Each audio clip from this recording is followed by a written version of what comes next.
Assalamualaikum warahmatullahi wabarakatuh. Para pemirsa, Bapak Ibu, adik-adik, saudara-saudaraku semuanya, semoga selalu dalam keadaan sehat, tetap bersemangat dalam bulan Ramadan ini untuk mendapatkan pahala sebanyak-banyaknya. Insya Allah pada kesempatan ini kita akan berbicara sedikit tentang Ramadan adalah cara atau jalan untuk membersihkan hati-hati kita.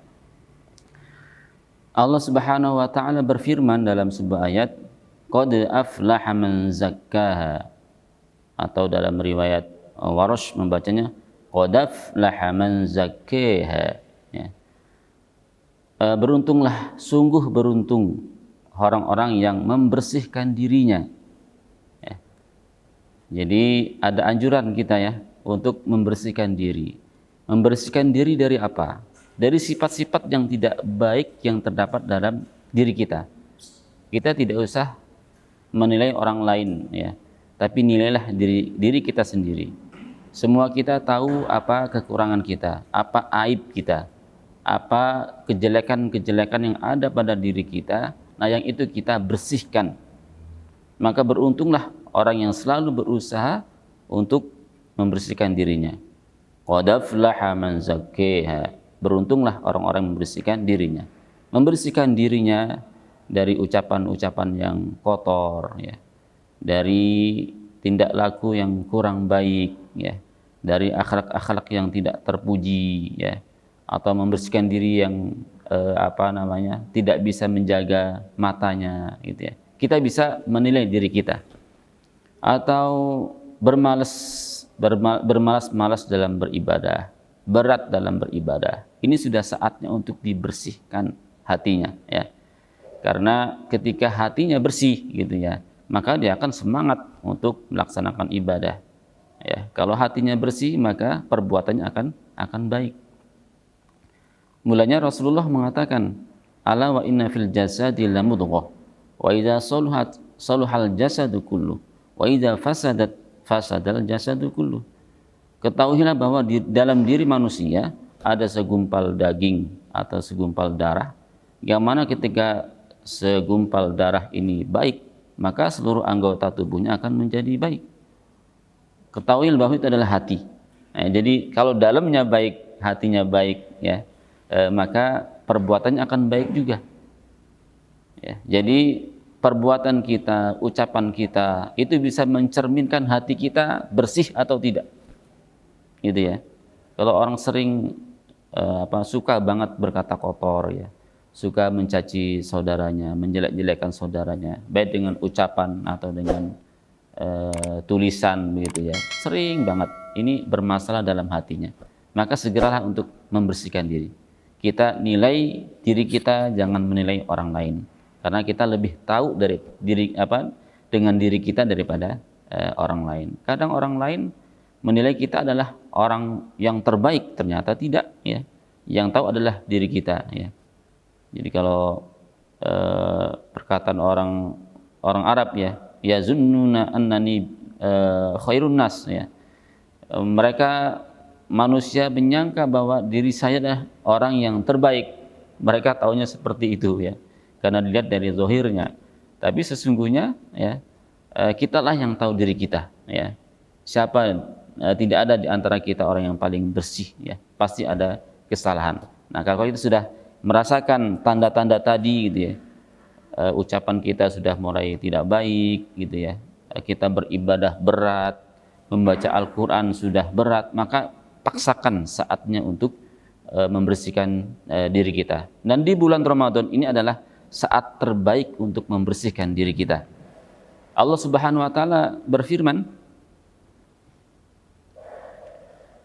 ya ayyuhalladzina amanu kutiba alaikumus shiyamu kama kutiba alal ladzina min qablikum la'allakum tattaqun.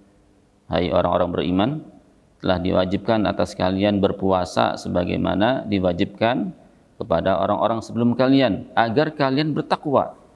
Jadi puasa ini hanya salah satu perantara ya, bukan satu-satunya untuk mencapai takwa, atau bukan satu-satunya untuk yang bisa membersihkan hati, ya. Sebagaimana yang dikatakan oleh Umar Abdul Aziz, laisa taqwallah bisyamin nahar wala biqiyamil lail wala takhlid fima bainahuma, walakin taqwa ada'u ma faradallahu ta'ala wajtinabu ma haramallah. Jadi kata Umar bin Abdul Aziz mengatakan bahwa untuk mendapatkan ketakwaan itu adalah bukan dengan puasa pada siang harinya dan bukan qiyamul lail, ya, dalam malam harinya. Tetapi untuk mendapatkan takwa itu adalah dengan menjauhi apa yang dilarang oleh Allah Subhanahu wa taala, menjauhi apa yang diharamkan oleh Allah Subhanahu wa taala, dan melaksanakan sebaik mungkin apa yang difardukan Allah Subhanahu wa taala. Dua hal ini sudah cukup ini untuk membersihkan diri kita untuk mendapatkan takwa. Dua hal ini yang diperhatikan. Melaksanakan apa yang difardukan oleh Allah Subhanahu wa taala dan meninggalkan apa yang diharamkan oleh Allah Subhanahu wa taala. Itu ya. Ini sudah cukup. Karena begini misalnya. Jadi kalau kita melakukan maksiat itu, kalau kita beribadah itu kan kita membangun, ya. Beribadah itu membangun, ya. Salat fardu kita, salat sunnah kita sedang membangun bangunan. Nah, maksiat ini adalah yang merobohkan bangunan ini, ya. Jadi kalau kedua-duanya kita lakukan, kita melaksanakan fardu dengan baik dan tidak melakukan maksiat, maka bangunan itu terus utuh, bertingkat tinggi gitu ya, akan sebesar gunung, ya. Maka ibadah-ibadah yang kita lakukan tidak dihancurkan dengan maksiat. Tapi kalau ibadahnya kenceng, maksiatnya kenceng, misalnya kita tidak punya bangunan yang tinggi ini, ya, baru setinggi semeter misalnya, hancur lagi, dihancurkan dengan maksiat. Baru 2 meter hancur lagi gitu ya. Jadi bangunannya tidak pernah sempurna begitu. Makanya ketakwaan itu tidak akan didapatkan kecuali dengan melaksanakan fardu sebaik mungkin dan meninggalkan apa yang diharamkan oleh Allah Subhanahu wa taala. Mulanya hadis Rasulullah sallallahu alaihi wasallam, "Man lam yada' qaula zur, man lam yada' atau rubba shaimin, ya. Rubba shaimin laisa lahu min siyamihi illal ju' wal 'atas." Banyak sekali orang yang berpuasa tetapi hanya mendapatkan haus dan lapar saja. Pahalanya berkurang gitu ya. Atau dalam hadis lain kata Rasulullah, "Man lam yada' qaula zur wal 'amalu bih falaysa lillahi hajatun fi tarki ta'amihi wa syarabihi," atau kama qala Rasulullah sallallahu alaihi wasallam. Jadi barang siapa yang berpuasa tapi tidak bisa meninggalkan ucapan bohong, ya, menipu dan perbuatannya, maka Allah tidak peduli dengan puasa yang dilakukannya. Allah tidak peduli dia menahan haus dan lapar. Artinya percuma begitu ya. Dia beribadah tapi tidak bisa meninggalkan maksiat. Ya. Jadi kalau ingin membersihkan diri, kalau ingin mendapatkan ketakwaan yang sempurna begitu, maka dua hal itu, ya. Jangan sampai ibadah-ibadah kita dihancurkan dengan kemaksiatan, ya. Jadi kalau ingin utuh ibadah kita, ya, bagaimana kita bisa menahan diri untuk melakukan hal-hal yang dilarang oleh Allah Subhanahu wa taala. Lalu bagaimana kita membersihkan diri kita ini, ya? Kita mengambil dari ayat, dalam sebuah ayat Allah Subhanahu wa taala berfirman, "Ya ayyuhan nasu i'budu rabbakumul ladzi khalaqakum walladzina min qablikum la'allakum tattaqun." Hai orang-orang, wahai manusia, sembahlah Allah Subhanahu wa taala. Ya ayyuhan nasu i'budu rabbakumul ladzi, sembahlah Allah Subhanahu wa taala yang menciptakan kalian dan menciptakan orang-orang sebelum kalian agar kalian bertakwa. Jadi secara umum semua ibadah, ya, semua ibadah yang dilakukan itu akan wasilah untuk mendapatkan ketakwaan, wasilah untuk membersihkan diri, itu ya. Jadi sekali lagi bahwa puasa itu bukan satu-satunya yang akan satu-satunya untuk mendapatkan ketakwaan. Itu hanya wasilah saja.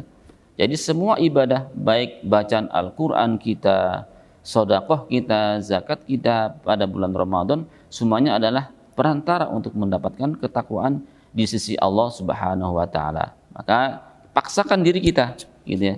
Paksakan diri kita dengan memperbanyak ibadah. Insya Allah yang tadinya kita malas, yang tadinya kita mudah sekali melaksanakan maksiat, karena dilebur ya, diperangi dengan banyaknya ibadah, semua itu semakin lama akan berkurang, dan kita akan timbul rasa takut karena sudah penuh dengan ibadah. Akan ada rasa timbul takut dalam diri kita untuk melakukan hal-hal yang dilarang oleh Allah Subhanahu wa taala. Tapi harus dipaksakan memang. Kalau tidak dipaksakan ya, kita tidak bisa melakukannya. Mulanya Allah taala berfirman, "Innallaha la yughayyiru ma biqaumin hatta yughayyiru ma bi anfusihim." Ya. Innallaha la yughayyiru ma biqaumin hatta yughayyiru ma bi anfusihim. Sesungguhnya Allah Subhanahu wa taala tidak akan merubah nasib seseorang, nasib suatu kaum kecuali mereka yang mendahului untuk merubahnya. Jadi kalau kita tidak memaksakan diri, tidak mungkin kita bisa berubah. Yang terakhir adalah kita memperbanyak doa kepada Allah Subhanahu wa taala. Karena satu-satunya yang bisa membersihkan hati kita hanya pertolongan Allah Subhanahu wa taala. Mulanya dalam doa Rasulullah sallallahu alaihi wasallam, beliau berdoa, "Allahumma ati nafsi taqwaha wa zakkiha wa anta khairu man zakkaha anta waliyuha maulaha." Ya. Jadi ya Allah, Allahumma ati nafsi taqwaha, ya Allah berilah diri saya ini ketakwaan ya. Wa anta khairu man zakka, dan engkaulah zat yang paling bagus, yang paling baik untuk membersihkan diri saya ini. Engkaulah pemilik hati saya. Kurang lebih arti doanya seperti itu. Kita berbanyak doa tersebut, minta ketakwaan kepada Allah Subhanahu wa taala, minta dibersihkan diri kita. Atau dalam doa lain Rasulullah berdoa, Allahumma inna nas'alukal huda, Allahumma inna as'alukal huda wat tuqa wal afafa wal ghina. Ya Allah, saya minta kepadamu petunjuk, wat tuqa ketawaan, wal afafa dan terjaga diri kehormatan saya, wal ghina dan kekayaan. Minta kepada Allah. Karena Allah lah yang maha pemberi, Allah lah satu-satunya yang bisa membersihkan diri kita. Yang lainnya hanya perantara, ibadah hanya perantara, usaha kita hanya perantara, tapi Allah satu-satunya yang akan bisa membersihkan diri kita. Maka perbanyaklah di bulan Ramadan ini untuk meminta kepada Allah Subhanahu wa taala supaya diri kita bersih, supaya kita mendapatkan ketakwaan yang sempurna. Demikian yang bisa disampaikan, semoga ada manfaatnya. Wassalamualaikum warahmatullahi wabarakatuh.